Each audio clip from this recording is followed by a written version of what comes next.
اور میں پوچھنا چاہتا ہوں ان وزیروں سے اور وزیر اعظم سے کہ جو 55 روپے کا اضافہ ہے اس میں 20 روپے کی تو آپ نے لیوی لگائی ہے. لیوی کون سا ٹیکس ہے؟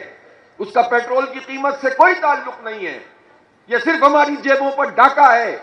ان کے ادارے ایف بی آر جو ٹیکسوں کی رقم پوری نہیں کر پاتے، جو اپنے اہداف پوری نہیں کرتے، جہاں کرپشن اور لوٹ مار ہوتی ہے، یہ اپنی عیاشیاں ختم نہیں کر سکتے، تو اس کا بوجھ عوام پہ ڈالتے ہیں. تو پیٹرول کی قیمت کا اس لیوی سے کوئی تعلق نہیں جو 105 روپے کی فی لیٹر آپ اور میں ادا کرتے ہیں. کتنے لوگ ہیں جو بائکیاں چلانے والے ہیں، کتنے لوگ ہیں ہمارے نوجوان، یہ روز گورنمنٹ کو اتنے پیسے دیتے ہیں لیکن بڑے بڑے چور حکومتوں کے اندر بیٹھے ہوتے ہیں اور وہ ٹیکس ادا نہیں کر رہے ہوتے. بڑے بڑے جاگیرداروں پہ کوئی ٹیکس نہیں ہوتا اور تنخواہ داروں سے یہ سارے پیسے وصول کرتے ہیں. سپریم لیڈر آیت اللہ خامنائی صاحب کی شہادت، بہت بڑے بڑے لوگوں کی شہادت کے باوجود ایرانی قوم ڈٹ کر کھڑی ہوئی ہے، مقابلہ کر رہی ہے. اور اللہ کا شکر ہے کہ صرف یہ نہیں ہو رہا کہ وہ صبر کے ساتھ ان تمام چیزوں کا مقابلہ کر رہے ہیں بلکہ اٹیک بھی کر رہے ہیں.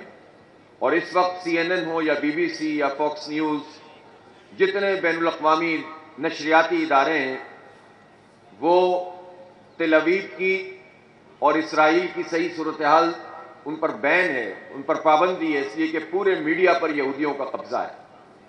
اس کے باوجود جو چیزیں نکل کر آتی ہیں، حتیٰ یہ کہ اسرائیل نے تو اپنے شہریوں پر پابندی لگا دی ہے کہ کوئی میزائل گرنے اور اسرائیل کی تباہی کی ویڈیو دکھائے گا تو اس کو جیل میں ڈال دیا جائے گا.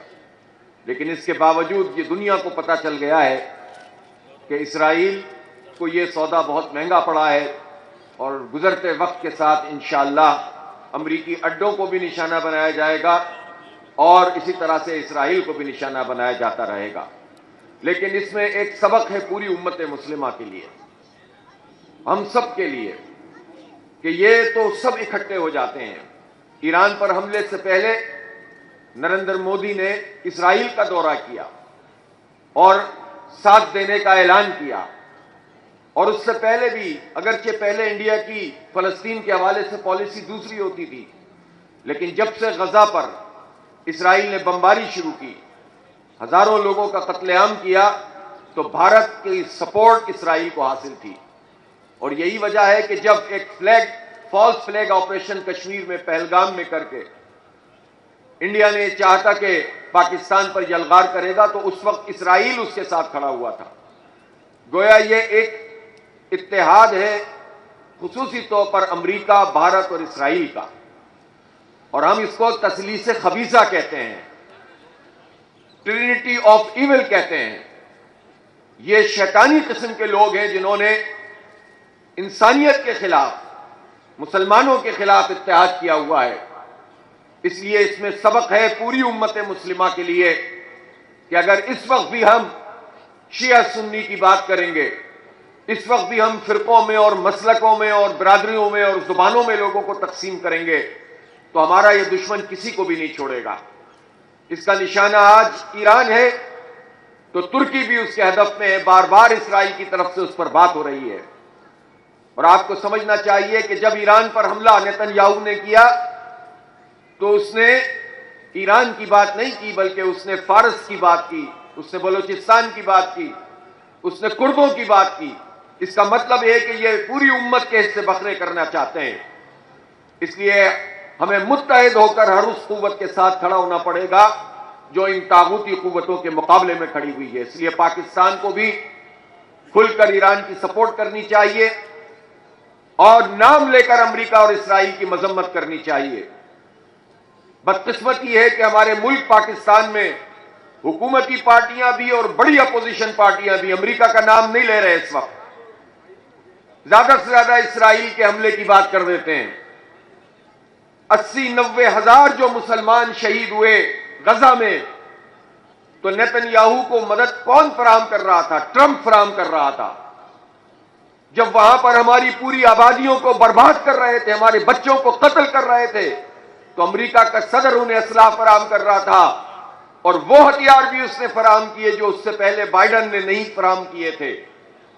اور جس تقریب میں وزیر اعظم نے سلوٹ کیا تھا ڈونلڈ ٹرمپ کو کہ یہ امن کے پیغامبر ہیں، اسی تقریب میں ڈونلڈ ٹرمپ نے یہ کہا تھا کہ میں نے وہ ہتھیار دیے ہیں کہ جو خود مجھے بھی نہیں معلوم کہ کیسے استعمال ہوتے ہیں، لیکن نیتن یاہو نے ان کا بہترین استعمال کیا۔ گویا مسلمانوں کے قتل عام کو وقت کا یہ بڑا شیطان یہ کہہ رہا تھا کہ نیتن یاہو نے ان کا بہترین استعمال کیا ہے، اور اس پر اگر حکومت اس کو نوبل پرائز کے لیے نامزد کرے، اس کے نام نہاد پیس بورڈ میں شرکت کرے، تو اس کے علاوہ اور کیا مقصد ہے کہ ہمارا حکمران طبقہ یہ چاہتا ہے کہ اس کو امریکہ کی آشیرواد حاصل ہو اور ان کا اقتدار جاری رہے۔ ملک اور ملت ان کے پیش نظر نہیں ہوتا، اپنا اقتدار پیش نظر ہوتا ہے۔ لیکن بدقسمتی یہ ہے کہ پاکستان میں جو بڑی اپوزیشن پارٹیاں ہیں وہ بھی ڈونلڈ ٹرمپ کے خلاف نہیں ہیں، وہ بھی اس کے جیتنے پر خوشیاں منا رہے تھے، وہ بھی اس کے لیے بات کر رہے تھے کہ وہ آئے گا اور چھڑائے گا، وہ بھی اس وقت امریکہ کا نام لے کر امریکہ کی مذمت نہیں کر رہے۔ پوری امت مسلمہ پہچان جائے گی ان لوگوں کو جب مشکل وقت میں ان طاغوتی قوتوں کا نام بھی نہیں لے سکتے، وہ قوم کو نجات کیا دلائیں گے؟ اس لیے ایک ہی راستہ ہے، جد و جہد کا راستہ ہے، حق بات کہنے کا راستہ ہے، اپنی آواز کو بلند کرنے کا راستہ ہے، اور پوری امت کو جوڑنے کا راستہ ہے۔ انشاءاللہ جماعت اسلامی یہ کام کرے گی۔ ہم دیکھتے ہیں کہ بعض لوگوں کو یہ پسند نہیں ہوتا کہ جماعت اسلامی امت کے اتحاد کی بات کرے، تو بہت سارے لوگ اس وقت بھی تفریق پیدا کرنے کی کوشش کرتے ہیں، انتشار پیدا کرنے کی کوشش کرتے ہیں، لیکن الحمدللہ یہ تھوڑے سے ہیں، اور پورا پاکستان اس وقت امریکہ اور اسرائیل کے خلاف ہے اور ایران کے ساتھ کھڑا ہوا ہے۔ ہماری حکومت کو بھی اب وہ وقت آ گیا ہے کہ اس پیس بورڈ سے باہر آ جائے۔ یہ جو غزہ کے نام پر اب ڈونلڈ ٹرمپ نے پیس بورڈ بنایا ہے، اس میں پیس کے علاوہ سب کچھ ہے، امن کے علاوہ سب کچھ ہے۔ یہ اقوام متحدہ کو ایک طرف رکھ کے اپنی ذاتی طاقت کو استعمال کیا ہے۔ اس لیے نہ صرف یہ کہ پاکستان اس سے باہر آئے، بلکہ 7-8 جو مسلم ممالک ہیں ان کے ساتھ بھی ایک اتفاق رائے بناتے ہوئے اس بورڈ سے باہر آئے تاکہ یہ بے نقاب ہو جائے مکمل کا مکمل امریکہ اور اسرائیل۔ اس کے لیے ہمت کی ضرورت ہے۔ اگر یہ حکمرانوں میں نہیں ہے تو ہم عوامی دباؤ قائم کریں گے انشاءاللہ، عوام کو حق اور سچ کی پشت پر کھڑا کریں گے، فلسطینیوں کی پشت پر کھڑا کریں گے، ایران کے لوگوں کی پشت پر کھڑا کریں گے۔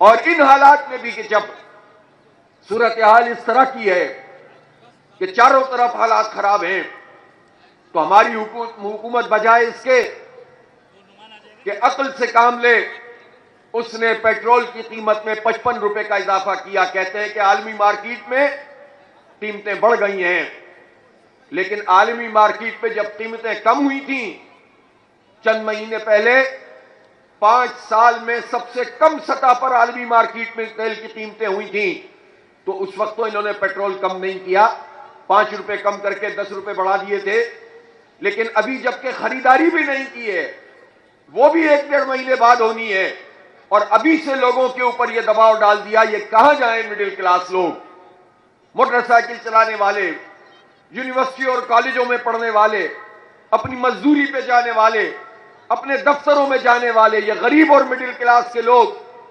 روزانہ اگر 1 لیٹر پیٹرول کوئی استعمال کرتا ہے تو گورنمنٹ کو 120 روپے 1 لیٹر پر فراہم کرتا ہے۔ اس کا مطلب یہ ہے کہ جو ابھی کمانا بھی جس نے شروع نہیں کیا، وہ روزانہ کی بنیاد پر اتنے پیسے گورنمنٹ کو ادا کرتا ہے۔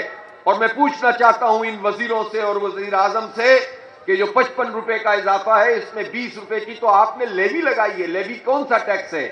اس کا پیٹرول کی قیمت سے کوئی تعلق نہیں ہے، یہ صرف ہماری جیبوں پر ڈاکہ ہے۔ ان کے ادارے FBR جو ٹیکسوں کی رقم پوری نہیں کر پاتے، جو اپنے اہداف پوری نہیں کرتے، جہاں کرپشن اور لوٹ مار ہوتی ہے، یہ اپنی عیاشیاں ختم نہیں کر سکتے،